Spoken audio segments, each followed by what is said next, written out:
Bismillahirrahmanirrahim. Assalamualaikum warahmatullahi wabarakatuh. Perkenalkan, nama saya Ashar, NIM 105 7211 36518 dari kelas FM 18C. Baik, pada kesempatan kali ini saya akan menjelaskan sedikit materi mulai dari kelompok 1 sampai dengan kelompok 8 mata kuliah Seminar Manajemen Keuangan. Baik, langsung saja kita masuk di materi kelompok 1, yaitu manajemen modal. Manajemen modal kerja adalah manajemen modal kerja terdiri dari dua unsur, yakni aktiva dan kewajiban lancar.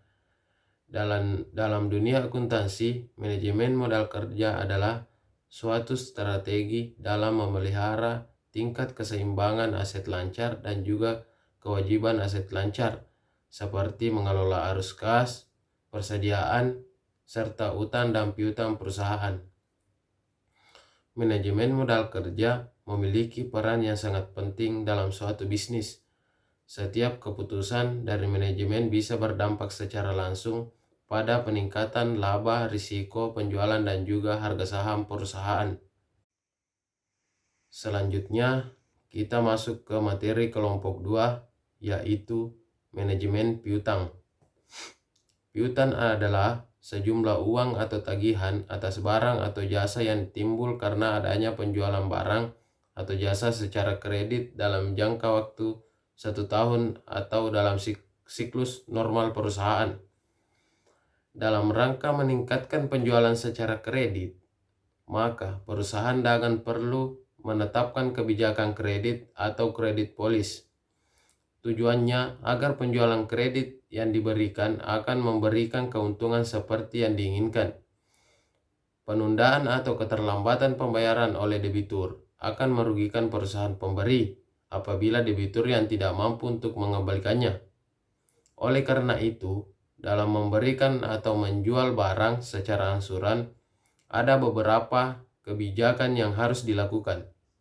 Kebijakan kredit ini meliputi standar kredit, persyaratan kredit, dan kebijakan pengumpulan piutang. Secara garis besar, yang faktor mempengaruhi besarnya investasi terhadap piutang antara lain volume penjualan kredit, syarat pembayaran penjualan kredit, ketentuan tentang pembatasan kredit, kebijaksanaan dalam mengumpulkan piutang, dan kebiasaan membayar daripada langganan. Selanjutnya, kelompok 3, yaitu manajemen persediaan. Persediaan adalah bahan-bahan atau bagian yang disediakan dan bahan-bahan dalam proses yang terdapat dalam perusahaan untuk proses produksi, serta barang-barang jadi atau produk yang disediakan untuk memenuhi permintaan dari konsumen. Metode yang umum digunakan dalam pengendalian persediaan adalah EOQ model atau Economic Order Quantity, POQ atau Periodic Order Quantity, Discount Model, ABC Model, dan Just in Time and Material Requirement Planning. Selanjutnya, kelompok 4, risiko dan hasil pada aset. Pasar modal atau capital market merupakan pasar untuk berbagai instrumen keuangan jangka panjang yang bisa diperjualbelikan, baik surat utang atau obligasi, equity atau saham, reksadana, instrumen derivatif, maupun instrumen lainnya. Pasar modal merupakan sarana pendanaan bagi perusahaan maupun institusi lain, misalnya pemerintah, dan sebagian sarana kegiatan investasi. Akan tetapi, di satu sisi, setiap investasi mengandung risiko. Semakin tinggi risiko suatu investasi, maka akan semakin tinggi tingkat keuntungan yang diminta oleh pemilik modal. Hubungan positif antara risiko dengan tingkat keuntungan menjadi pertimbangan dalam investasi. Selanjutnya, kelompok 5, rasio keuangan. Analisis laporan keuangan adalah suatu proses penelitian laporan keuangan beserta unsur-unsurnya yang bertujuan untuk mengevaluasi dan memprediksi kondisi keuangan perusahaan atau badan usaha dan juga mengevaluasi hasil-hasil yang telah dicapai perusahaan atau badan usaha pada masa lalu dan sekarang.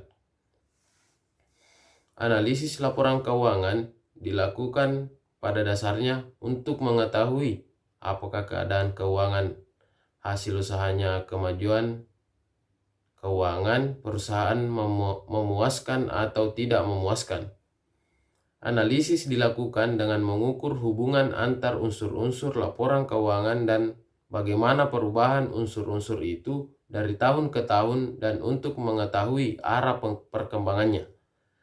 Laporan keuangan merupakan alat yang sangat penting untuk perusahaan karena dari laporan yang diterbitkan oleh perusahaan merupakan sumber informasi sehubungan dengan posisi keuangan perusahaan, kinerja perusahaan, dan hasil yang telah dicapai perusahaan. Selanjutnya, kelompok 6, analisis dana dan dana aliran kas. Salah satu fungsi manajemen adalah fungsi perencanaan.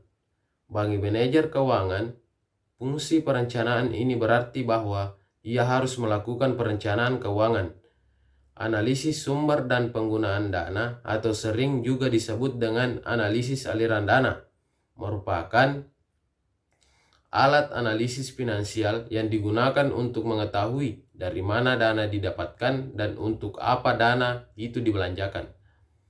Analisis arus kas adalah metode untuk memeriksa kondisi keuangan perusahaan.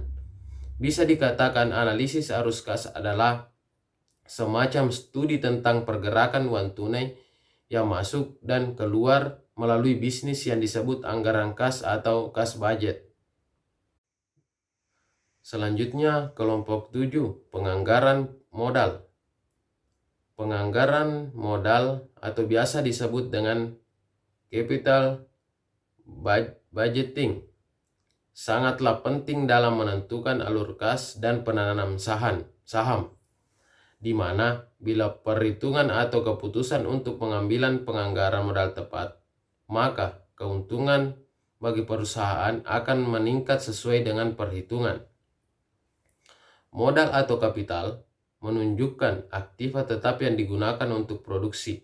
Anggaran budget adalah sebuah rencana rinci yang memproyeksikan aliran kas masuk dan aliran kas keluar selama beberapa periode pada saat yang akan datang.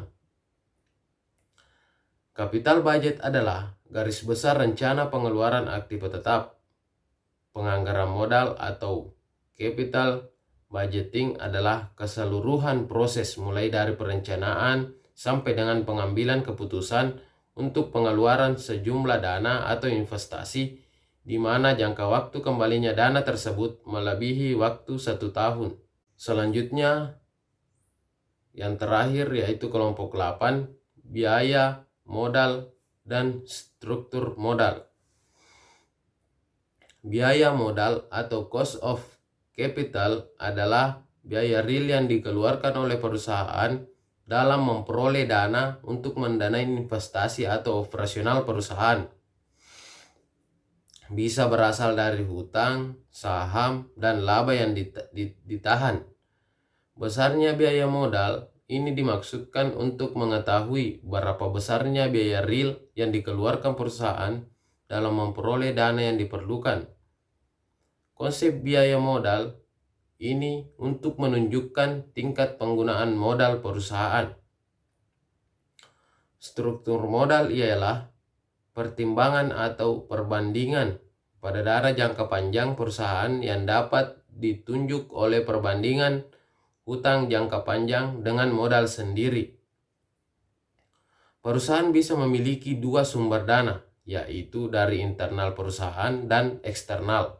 Sumber internal berasal dari modal saham dan laba yang ditahan, sedangkan dana eksternal berasal dari hutang, perusahaan yang bisa memenuhi kebutuhan dana dari internal bisa dibilang cukup baik, karena perusahaan itu bisa memaksimalkan perusahaan yang memperoleh biaya dari pihak eksternal dapat meningkatkan risiko perusahaan menjadi ketergantungan.